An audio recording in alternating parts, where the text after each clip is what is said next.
जागतिक तंबाखू विरोधी दिन आणि जागतिक उच्च रक्तदाब दिनानिमित्त गडचिरोली येथे पोलीस अधिकारी व कर्मचाऱ्यांसाठी विशेष आरोग्य जनजागृती व वैद्यकीय तपासणी शिबिराचे आयोजन करण्यात आले.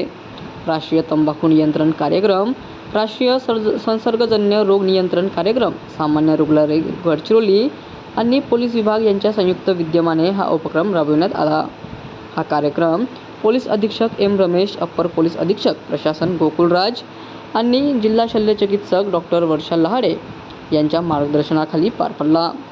शिबिरात सुमारे 150 पोलीस अधिकारी व कर्मचाऱ्यांनी सहभाग घेतला. कार्यक्रमात तंबाखू व तंबाखूजन्य पदार्थांच्या सेवनामुळे होणारे शारीरिक आणि मानसिक दुष्परिणाम याबाबत सविस्तर मार्गदर्शन करण्यात आले. प्रभारी पोलीस उपअधीक्षक गृह स्वप्नील इज्जतवार यांनी पोलीस कर्मचाऱ्यांनी उत्तम आरोग्यासाठी तंबाखूपासून दूर राहण्याचे आवाहन केले.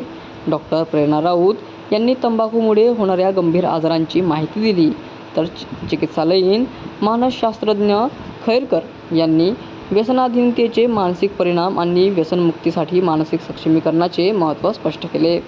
चर्चासत्रानंतर पोलीस कर्मचाऱ्यांची मौखिक तपासणी, रक्तदाब व मधुमेह तपासणी करण्यात आली. रीना मेश्राम आणि खेमचंद वाढई यांनी मौखिक तपासणी केली, तर मीना दिवटे यांनी तंबाखूचे व्यसन असलेल्या कर्मचाऱ्यांचे समुपदेशन केले. तसेच राहुल चावरे, वैशाली बोबाटे, शीतल काडबांधे आणि भूपेश दरडमारे यांनी रक्तदाब व मधुमेह तपासणी केली. पोलीस दलातील कर्मचाऱ्यांच्या आरोग्याबाबत जनजागृती निर्माण करण्यासाठी आयोजित हा उपक्रम अत्यंत उपयुक्त ठरला. कार्यक्रमाच्या यशस्वी आयोजनासाठी नरेंद्र पिवाल, प्रभारी अधिकारी, पोलीस कल्याण शाखा यांनी विशेष परिश्रम घेतले.